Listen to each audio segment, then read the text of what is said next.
Then we're going to talk about a slightly different equilibrium constant that's called Kp.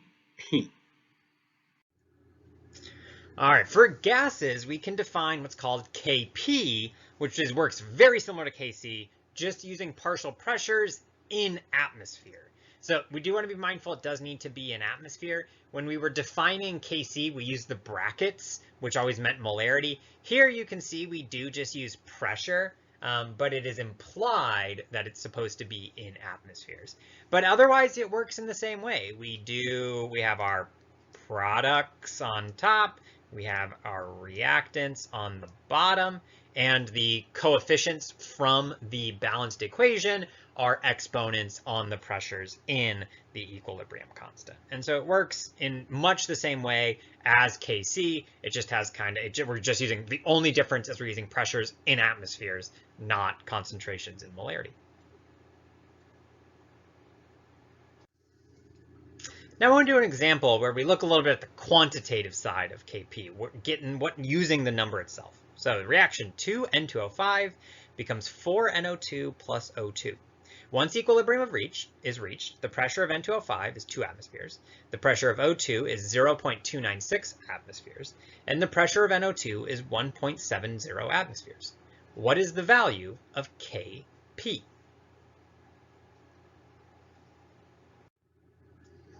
So we can start by asking, what do we want? It's the value of the equilibrium constant. So this is important. We don't want to not forget that equilibrium constants are numbers. Equilibrium constants are numbers, and they have values that we want to be able to compute. So if we want a number, what's the equation that relates to this number? Well, it comes from the reaction. We're given the reaction, so we need to take that and turn it into the equation for Kp. Okay, so in this case, I want the value of Kp. So previously we've dealt with coming up with equations for Kp. Now we want to use one of those equations to get a number, right? To get actual value for our equilibrium constant. So it is a little bit different this time that it's Kp. What that just means is when we're coming to create our equation, it's still going to be the same idea that it's ratio of products over reactants, but we just use the pressures instead of concentrations. Kc, the C stood for concentration, Kp, the P stands for pressure, NO2, and then we still raise it to the same power. So that goes to the fourth power, pressure of O2 to the first power, and then the pressure of N2O5 to the second power. And we got atmospheres all over the place. That's one of the things when we're working with Kp, we do need the pressure in atmosphere. With Kc, our pressure needed to be in molarity. That is common, but we do want to be, those units are always tied to it.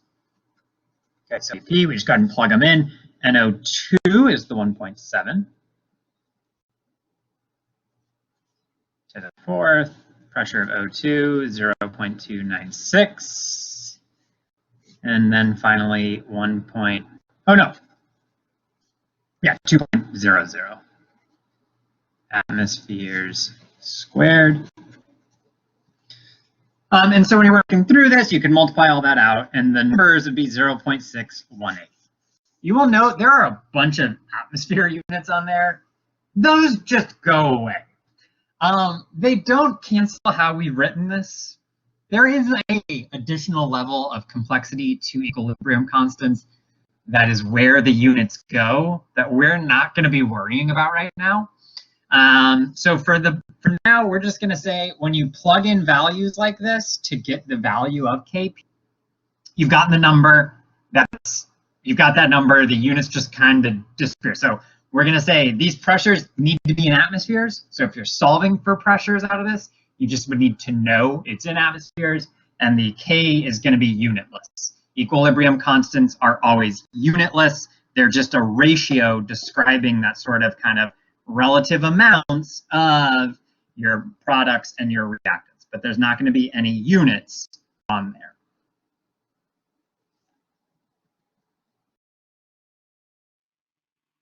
All right, another video down. We did not find any participation in this one. 215s we're looking for us to Tuesday, February 15th. Let's see if we can find more questions in the next video.